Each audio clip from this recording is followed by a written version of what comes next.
Hi all, welcome back to PSC life talks.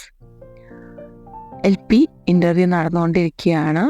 ഫെബ്രുവരി അവസാന ആഴ്ചയിൽ ചോദിച്ച ചോദ്യങ്ങൾ ഉൾപ്പെടുത്തിക്കൊണ്ടുള്ള ഒരു വീഡിയോ ആണ് ഇന്ന് അപ്ലോഡ് ചെയ്യുന്നത്. തീർച്ചയായും ഫെബ്രുവരി മാസം അവസാനം എന്ന് പറയുമ്പോൾ തുടർച്ചയായി ഇനി മാർച്ചിൽ ഇൻ്റർവ്യൂകൾ റിപ്പീറ്റഡായിട്ട് ഒരുപാട് ഇൻ്റർവ്യൂകൾ വരാനിരിക്കുകയാണ്. ഒരുപാട് ദിവസങ്ങളിൽ അടുപ്പിച്ച് ഇൻ്റർവ്യൂകളുണ്ട്. തീർച്ചയായിട്ടും നമ്മൾ ഒരു ഇൻ്റർവ്യൂ പാറ്റേൺ, ക്വസ്റ്റ്യൻസിൻ്റെ ഒരു പാറ്റേൺ നമ്മൾ ശ്രദ്ധിച്ചാൽ നമുക്ക് കാണാവുന്ന ഒരു മെയിൻ കാര്യമെന്ന് പറയുന്നത് ഈ അടുപ്പിച്ച് ഒരേ മോഡൽ ക്വസ്റ്റ്യൻസ് ഒരു കുറച്ച് നാൾ ചോദിക്കും. അതിനുശേഷം അതിനൊരു ബ്രേക്കാണ്. പിന്നീട് ചോദിക്കുമ്പോൾ അവർ പുതിയ പാറ്റേൺസിലുള്ള ക്വസ്റ്റ്യൻസാണ് ചോദിക്കുന്നത്. അപ്പോൾ ഈ ഫെബ്രുവരി മാർച്ച് മാസങ്ങളിൽ നടക്കുന്ന ഇൻ്റർവ്യൂകളിൽ തീർച്ചയായിട്ടും ഈ ഫെബ്രുവരി അവസാന ആഴ്ചയിലെ ഇൻ്റർവ്യൂ ക്വസ്റ്റ്യൻസ് നിങ്ങളൊന്ന് റെഫർ ചെയ്യുന്നത് നല്ലതായിരിക്കും. കാരണം ആ ഒരു പാറ്റേണിൽ നിന്നുള്ള ക്വസ്റ്റ്യൻസ് ആയിരിക്കും ജനുവരി ഒരു ഫസ്റ്റ് വീക്ക് വരെയൊക്കെ ഉണ്ടാവുക. അത് കഴിഞ്ഞ് സെക്കൻഡ് വീക്ക് തൊട്ട് അടുത്തൊരു ഇൻ്റർവ്യൂ സെക്ഷൻ തുടങ്ങുന്നുണ്ട്. മിക്കവാറും അവിടെ ഒരു ന്യൂ പാറ്റേണിലുള്ള ക്വസ്റ്റ്യൻസ് ആയിരിക്കും കൊണ്ടുവരിക. എന്നിരുന്നാലും റിപ്പീറ്റഡ് ആയിട്ട് ചോദിക്കുന്ന സൈക്കോളജി, മാത്സ്, പരിസര പഠനം ക്വസ്റ്റ്യൻസൊക്കെ ഇപ്പോഴും നമ്മൾ കാണുന്നുണ്ട്. നമ്മൾ ഓൾറെഡി ചെയ്ത വീഡിയോസിലൊക്കെ റിപ്പീറ്റഡ് ആയിട്ട് കാണുന്ന ഒരുപാട് ചോദ്യങ്ങൾ വേറെയുണ്ട്. എങ്കിൽ പോലും പുതിയ പാറ്റേണിലുള്ള ചോദ്യങ്ങൾ വരുമ്പോൾ നിങ്ങൾ അതിൻ്റെ ആൻസേഴ്സ് നിങ്ങൾ കണ്ടുപിടിക്കുക. അതല്ല യൂട്യൂബ് ചാനലൊക്കെ നമ്മളൊക്കെ ഇടുന്നത് പോലെ ചാനലുകളിൽ നിന്നായാലും എങ്ങനെയെങ്കിലും ആ ഉത്തരങ്ങളൊക്കെ ഒന്ന് നിങ്ങൾ ജസ്റ്റ് ഫൈൻഡ് ഔട്ട് ചെയ്തതിന് ശേഷം മാത്രം നിങ്ങൾ ഇൻ്റർവ്യൂവിന് പോകുക. എങ്ങനെയായാലും അത് നിങ്ങളുടെ ഇൻ്റർവ്യൂവിന് കുറച്ചുകൂടി ഹെൽപ്പ് ചെയ്യും. ഇന്ന് നമുക്ക് പറയാനുള്ളത് ഫസ്റ്റത്തെ ചോദ്യം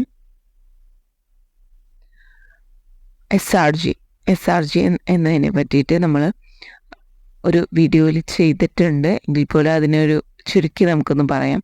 വീക്ക്ലിയാണ് SRG സ്കൂളിൽ ചേരുക. അത് SRG എന്ന് പറയുമ്പോൾ നമ്മൾ സ്കൂളിൽ വർക്ക് ചെയ്യുന്ന സ്റ്റാഫ് ആണ് മെയിനായിട്ട് ഈ SRG മീറ്റിങ്ങിൽ ഉണ്ടാവുക. അതായത് HM, അതുപോലെ തന്നെ എല്ലാ ടീച്ചേഴ്സും മീറ്റിങ്ങിൽ പങ്കെടുക്കും. ഒരു വിലയിരുത്തലാണ് SRG മീറ്റിംഗ് എന്ന് പറയുമ്പോൾ. ആ ഒരാഴ്ചയിലെ വിലയിരുത്തൽ, എങ്ങനെയാണ് ക്ലാസ് എല്ലാം മുന്നോട്ട് പോയത്, എന്തെല്ലാം പ്രശ്നങ്ങൾ അഭിമുഖീകരിക്കേണ്ടി വന്നു എന്നുള്ള കാര്യങ്ങളെ പറ്റി ചർച്ച ചെയ്യുകയും പുതിയൊരാഴ്ചയിൽ എന്തൊക്കെയാണ് പുതിയതായിട്ട് നമ്മൾ ചെയ്യാൻ ഉദ്ദേശിക്കുന്നത്, ക്ലാസ് വൈസ് ആയാലും അതുപോലെ പ്രോഗ്രാംസ് ഒക്കെ ഉണ്ടെങ്കിൽ, ഇപ്പോൾ ഇൻഡിപെൻഡൻസ് ഡേ അല്ലെങ്കിൽ ഏതെങ്കിലും ദിനാചരണങ്ങൾ, അതിനോടനുബന്ധിച്ച് എന്തൊക്കെ പ്രവർത്തനങ്ങളാണ് ചെയ്യുക എന്നുള്ളൊരു ചെറിയൊരു ഡിസ്കഷൻ ഈ ഒരു SRG മീറ്റിങ്ങിൽ ഉണ്ടാവും. SRGക്ക് ഒരു കൺവീനർ ഉണ്ടായിരിക്കും. അദ്ദേഹമാണ് റിപ്പോർട്ടൊക്കെ തയ്യാറാക്കുക. പിന്നെ അതുപോലെ തന്നെ ഈ SRG മിനിറ്റ്സ് ഉണ്ടല്ലോ, ഈ കൺവീനർ എഴുതി തയ്യാറാക്കുന്ന മിനിറ്റ്സ് ഓഡിറ്റിങ്ങിന് നമുക്ക് AEO ഒക്കെ വരുമ്പോൾ ചെക്ക് ചെയ്യുന്ന ഒരു പുസ്തകമാണ്. അതുകൊണ്ട് തന്നെ അത് വളരെ ഇമ്പോർട്ടൻ്റ് ആണ്. ഇതിനെപ്പറ്റി വളരെ വിശദമായിട്ട് SRG എന്താണെന്ന് മുൻപത്തെ ഒരു വീഡിയോയിൽ ഇട്ടിട്ടുണ്ട്. ജസ്റ്റ് നിങ്ങൾ അതുകൂടി വാച്ച് ചെയ്യുക. അതിൽ കുറേ പോയിൻറ്റ്സ് ആയിട്ട് നമ്മൾ കൊടുത്തിട്ടുണ്ട്. ഓക്കെ, നെക്സ്റ്റ് ക്വസ്റ്റ്യൻ സ്കൂൾ യൂണിഫോമിനെയും ബുക്കിനെയും പറ്റി ഉള്ളൊരു ചോദ്യമാണ്. ഇതും നമ്മൾ മുൻപ് പറഞ്ഞിട്ടുള്ള ഒന്നാണ്. പക്ഷെ അതിൽ നിന്ന് വ്യത്യസ്തമായി മറ്റൊരു ചോദ്യമാണ് ചോദിച്ചത്. മുമ്പ് ചോദിച്ചിരുന്ന, എനിക്ക് തോന്നുന്നു, സ്കൂൾ യൂണിഫോം ബുക്സ് എത്ര ക്ലാസ് വരെയാണ് കൊടുക്കുക, ആരാണ് കൊടുക്കുക എന്നൊക്കെയാണ്. ഇവിടെ ചോദിച്ചത് ആരാണ് ഇത് വിതരണം ചെയ്യുന്നത് എന്നാണ്. സ്കൂൾ യൂണിഫോം അല്ലെങ്കിൽ ബുക്സ് എന്ന് പറയുന്നത് അതിൻ്റെ ഒരു ഫണ്ട് 60% കേന്ദ്രവും 40% തദ്ദേശ സ്വയംഭരണ സ്ഥാപനങ്ങളിൽ നിന്നുമാണ് നമുക്ക് ലഭിക്കുന്നത്.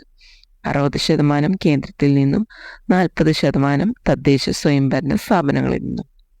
അതുപോലെ ഇതിനോട് ചേർന്ന് ചോദിച്ച മറ്റൊരു ചോദ്യം ക്വസ്റ്റ്യൻ പേപ്പറിനെ പറ്റിയിട്ടാണ്. നമ്മൾക്ക് ഓരോ പാദവാർഷിക പരീക്ഷ അല്ലെങ്കിൽ ക്രിസ്മസ് എക്സാം, ആനുവൽ എക്സാം, ഇതിനൊക്കെ ക്വസ്റ്റ്യൻ പേപ്പർ തയ്യാറാക്കുന്നത് ആരാണ് എന്നാണ്. തീർച്ചയായിട്ടും അതിൻ്റെ ഒരു ഡ്യൂട്ടി SCERTക്കാണ്. എന്നാൽ ഇത് വിതരണം ചെയ്യുന്നത് SSK ആണ്. രണ്ടും തെറ്റാതിരിക്കുക.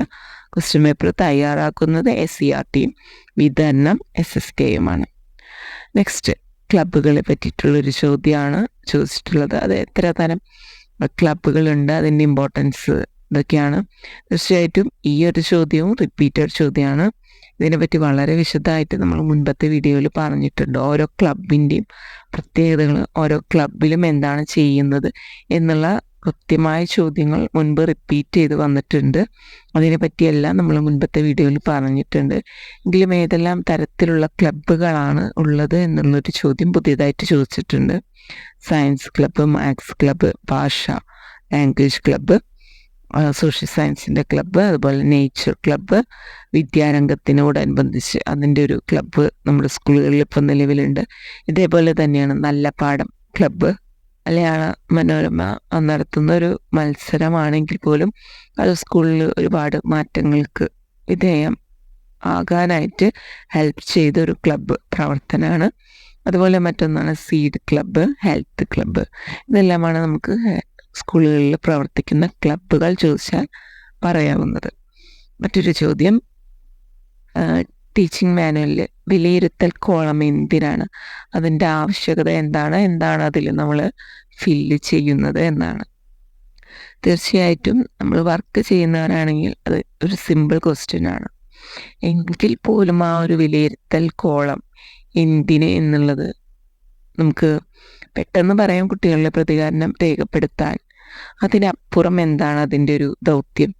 തീർച്ചയായിട്ടും വിലയിരുത്തൽ കോളം എന്നത് ടീച്ചർക്ക് അനലൈസ് ചെയ്യാനുള്ളൊരു വഴി കൂടിയാണ്.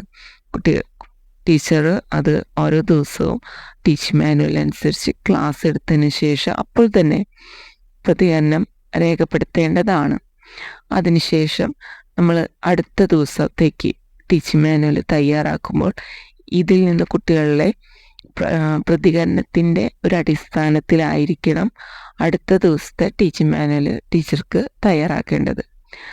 എന്നാൽ മാത്രമേ കുട്ടികളുടെ കുറവുകൾ അല്ലെങ്കിൽ കുട്ടികളുടെ പ്രശ്നങ്ങൾ എന്നിവ എന്താണെന്ന് മനസ്സിലാക്കി അതിനെ തുടർന്ന് ആ ഒരു പ്രശ്ന പരിഹരണത്തിന് ഉതകുന്ന ഒരു ആക്ടിവിറ്റീസൊക്കെ ഇൻക്ലൂഡ് ചെയ്തിട്ടായിരിക്കണം നെക്സ്റ്റ് ഡേ നമ്മൾ ടീച്ചിങ് മാനുവൽ തയ്യാറാക്കേണ്ടത്. അത് ഇമ്പോർട്ടൻ്റ് ആണ്. ആ ഒരു പോയിൻ്റാണ് ഇവിടെ മസ്റ്റായിട്ട് നമ്മൾ പറയേണ്ട കാര്യം. മറ്റൊന്ന്, ഒരു കവിത പാടുക എന്നുള്ളൊരു ചോദ്യമാണ്. നിങ്ങൾക്ക് ഓൾറെഡി ഞാൻ പറഞ്ഞതാണ്, മലയാളമായാലും ഇംഗ്ലീഷായാലും ഓരോ കവിത, അതുപോലെ റൈം, ഇതൊക്കെ നമ്മൾ പഠിച്ചു വയ്ക്കുക. റിപ്പീറ്റഡായിട്ട് റാൻഡംലി ചോദിക്കുന്ന ഒരു ചോദ്യമാണ്. മറ്റൊന്ന്, കുട്ടികൾക്ക് ഏതൊക്കെ ചാനൽ സജസ്റ്റ് ചെയ്യാമെന്ന് ഇതും മുൻപ് ചോദിച്ചിട്ടുണ്ട്. ഞാൻ ഉത്തരം പറഞ്ഞിട്ടുണ്ട്. എങ്കിൽ പോലും ഒന്നുകൂടി പറയാം. വിക്ടേഴ്സ് ചാനൽ, അതുപോലെ നാഷണൽ ജിയോഗ്രഫി, ഡിസ്കവറി, സഞ്ചാരം, ആനിമൽ പ്ലാനറ്റ്, BBC എർത്ത്. ഇതിനോടൊപ്പം തന്നെ നമുക്ക് ഡിസ്കവറി ജൂനിയർ, അതുപോലെ CN, ഇതിൻ്റെയൊക്കെ ഇംഗ്ലീഷ് ചാനലുകൾ നമുക്ക് സജസ്റ്റ് ചെയ്യാം. കാരണം കുട്ടികളുടെ ലാംഗ്വേജ് ഇംപ്രൂവ്മെൻറ്റിന് ഇത് ഒരു വിധത്തിൽ സഹായിക്കുന്നുണ്ട്. ഉൾച്ചേർന്ന വിദ്യാഭ്യാസം എന്ന ടോപ്പിക്കിനോട് ചേർന്ന് വരുന്ന മറ്റൊന്നാണ് പ്രത്യേക പരിഗണന അർഹിക്കുന്ന കുട്ടികൾ എന്ന ടോപ്പിക്ക്. പ്രത്യേക പരിഗണന അർഹിക്കുന്ന കുട്ടികൾ ഒരുപാടുണ്ട്. ഒരുപാട് കാറ്റഗറിയിൽ വരുന്ന കുട്ടികളാണ് പ്രത്യേക പരിഗണന അർഹിക്കുന്ന കുട്ടികൾ എന്നൊരു പേരിൽ വരുന്നത്. അതായത് ബധിരരായ കുട്ടികൾ, അതുപോലെ കാഴ്ചയ്ക്ക് പ്രശ്നമുള്ളവർ, സംസ്കാര വൈകല്യമുള്ളവർ, അതുപോലെ തന്നെ ബുദ്ധിപരമായിട്ട് വൈകല്യങ്ങൾ അതല്ലെങ്കിൽ പ്രശ്നങ്ങളുള്ളവർ, എല്ലാവരും തന്നെ പ്രത്യേക പരിഗണന അർഹിക്കുന്ന കുട്ടികളാണ്. ഇത്തരത്തിലുള്ള കുട്ടികളെ എന്തിനാണ് പൊതുവിദ്യാലയങ്ങളിൽ പഠിപ്പിക്കുന്നത്? അവരെ സ്പെഷ്യൽ സ്കൂളുകളിൽ പഠിപ്പിക്കുന്നതല്ലേ കൂടുതൽ നല്ലത് എന്നൊരു ചോദ്യം ചോദിക്കുകയുണ്ടായി.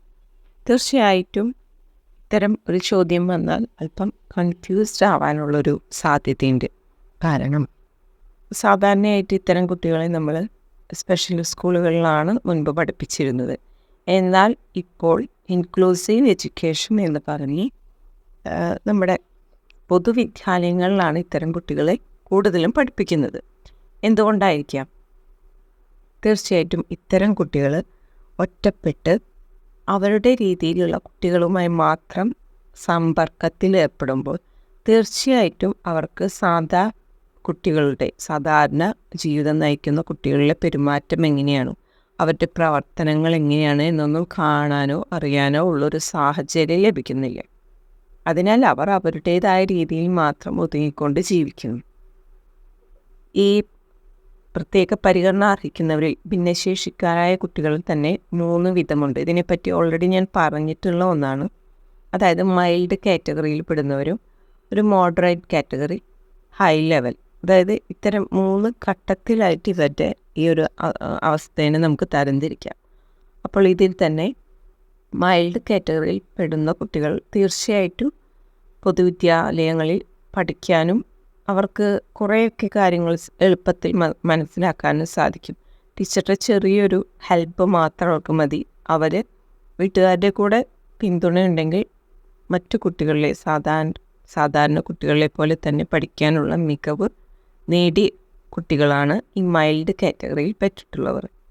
മോഡറേറ്റ് കാറ്റഗറി എന്ന് പറയുമ്പോൾ കുറച്ചുകൂടി ബുദ്ധിമുട്ടുള്ളവരായിരിക്കും. അവർക്ക് പഠിക്കാൻ എളുപ്പം പറ്റില്ല. അവർക്ക് പൊതുവിദ്യാലയങ്ങളിൽ നമ്മൾ ചേർത്തിയാൽ തന്നെ അവിടെ പ്രത്യേക റിസോഴ്സ് ടീച്ചേഴ്സ്, PRCയിൽ നിന്നൊക്കെയുള്ള പ്രത്യേകമായിട്ടുള്ള റിസോഴ്സ് ടീച്ചേഴ്സ് ഉണ്ടെങ്കിൽ മാത്രമേ അവർക്ക് പെട്ടെന്ന് അവരുടെ കാര്യങ്ങളൊക്കെ പഠിച്ചെടുക്കാനും ഒക്കെ പറ്റുള്ളൂ. മൂന്നാമതാണ് ഹൈ ലെവൽ കാറ്റഗറി ഉള്ളത്. അവർ അല്പം ബുദ്ധിമുട്ടാണ്. നമുക്ക് സ്കൂളുകളിൽ വന്നാലും അവരെ നമുക്ക് ടീച്ചേഴ്സിന് ഹാൻഡിൽ ചെയ്യാൻ ബുദ്ധിമുട്ടാണ്.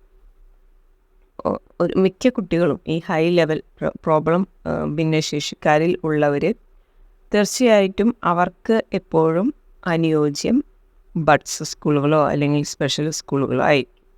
അത് നമ്മൾ പൊതുവിദ്യാലയങ്ങളിൽ അവർ ചേർത്തുകയാണെങ്കിൽ തന്നെ ഇവിടെ നമുക്ക് ഇൻക്ലൂഡ് ചെയ്യാൻ പറ്റാത്ത അവസ്ഥയായിരിക്കും ഉള്ളത്. ക്ലാസ്സിൽ ഒരു ആക്ടിവിറ്റിയിലും പങ്കെടുപ്പിക്കാനും പറ്റില്ല. സ്പെഷ്യലായിട്ട് ആക്ടിവിറ്റീസ് ടീച്ചേഴ്സ് നൽകിയാലും അവർക്ക് ചെയ്യാനുള്ളൊരു കഴിവില്ല. അങ്ങനെയുള്ളവരെ നമ്മൾ പൊതുവിദ്യാലയങ്ങളിൽ ക്ലാസ്സുകളിൽ ഇരുത്തിയിട്ട് യാതൊരു കാര്യമില്ല.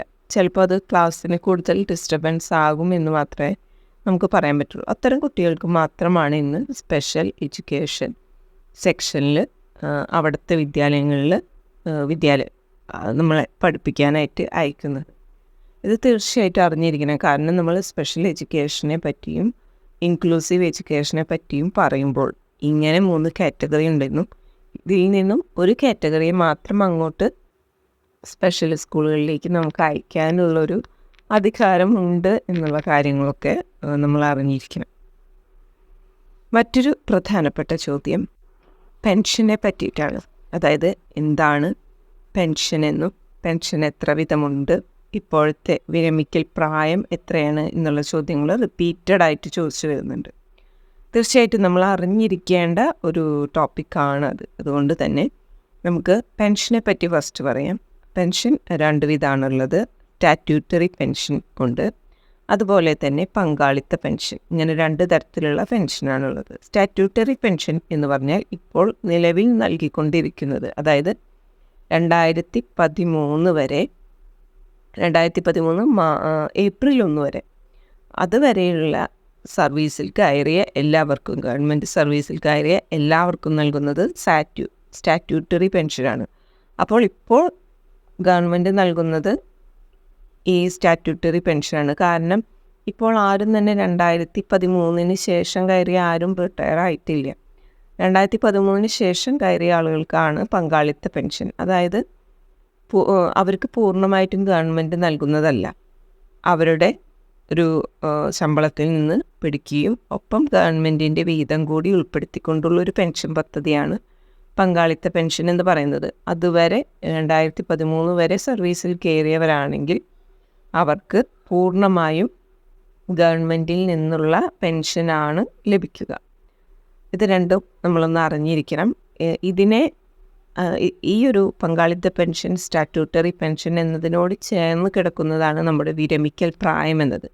കാരണം 2013 ഏപ്രിൽ വരെയുള്ള, അതായത് സർവീസിൽ കയറിയവർക്കാണ് 56 വയസ്സിൽ വിരമിക്കുക എന്നുള്ളൊരു നിയമമുള്ളത്. അതിനുശേഷം പങ്കാളിത്ത പെൻഷൻ എന്നുള്ളൊരു സമ്പ്രദായം ആരംഭിച്ചതോടുകൂടി സർവീസിൽ കയറിയവർക്ക് 60 വയസ്സാണ് വിരമിക്കൽ പ്രായം. അത് തീർച്ചയായിട്ടും തെറ്റരുത്, അത് ഇമ്പോർട്ടൻ്റ് ആണ്. 56 വയസ്സ് വരെയാണ് പങ്കാളിത്ത പെൻഷൻ ഇല്ലാത്തവർക്ക് വിരമിക്കൽ പ്രായം. പങ്കാളിത്ത പെൻഷനിൽ ഉൾപ്പെട്ടവർക്ക് 60 വയസ്സാണ് വിരമിക്കൽ പ്രായമായിട്ട് കണക്കാക്കുന്നത്. ഇത്രയും ചോദ്യങ്ങളാണ് ഇന്ന് ഈ ഒരു വീഡിയോയിൽ ഉൾപ്പെടുത്തിയിട്ടുള്ളത്.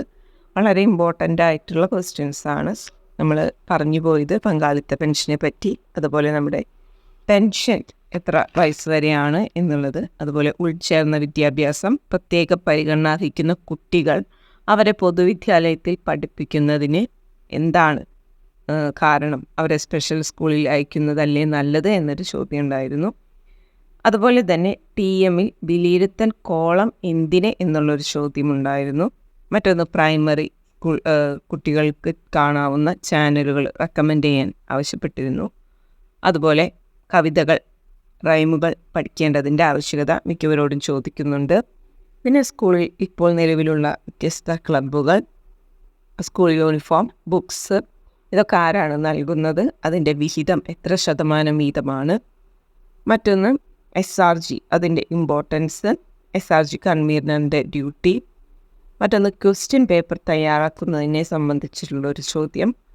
ഇതെല്ലാമാണ് ഇന്നത്തെ ഒരു വീഡിയോയിൽ ഉൾപ്പെടുത്തിയിട്ടുള്ളത്. തീർച്ചയായിട്ടും ഇമ്പോർട്ടൻറ്റ് ക്വസ്റ്റ്യൻസ് ആണ്, നിങ്ങൾക്ക് യൂസ്ഫുൾ ആകുമെന്ന് തന്നെ കരുതുന്നു. നല്ലൊരു ഇൻ്റർവ്യൂ നിങ്ങൾക്ക് ആശംസിക്കുന്നു. തീർച്ചയായിട്ടും വീഡിയോ ഇഷ്ടമായെങ്കിൽ നിങ്ങളുടെ ഫ്രണ്ട്സിന് ഷെയർ ചെയ്യുക. നന്ദി.